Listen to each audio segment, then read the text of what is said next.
আজ 22শে ডিসেম্বর 2025 সোমবার। এখন সময় 6টা 10। কুয়াশায় কিভাবে রাস্তা ঢেকে ফেলেছে সেটা দেখুন আপনারা। আজকে আমার একটু দেরি হয়ে যাবে মার্কেটে ঢুকতে।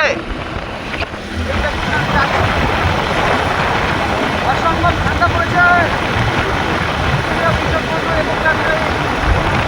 বলে বোঝাতে পারবো না, এত ঠান্ডা। কত কিছু আমি পড়ে আছি, তারপরে কিছু শীত পাচ্ছে না। সব কিছু ভেদ করে চলে আসছে ভিতরের দিকে। আর রাস্তায় দেখাবো, তেমন কাউকে দেখতে পারবেন না আপনারা রয়েছে। অসম্ভব ঠান্ডা আর কুয়াশায় ঢেকে ফেলেছে সব রাস্তাঘাট। দেখুন সামনে থেকে গাড়ি আসছে, বোঝা যাচ্ছে না। এত রিক্সে চলছি, তা আপনাদের বলে বোঝাতে পারবো না এই কুয়াশার মধ্যে। দেখুন দেখুন কেমন ঘন কুয়াশা, দেখুন একেবারে সোলো যেতে হচ্ছে আমাকে।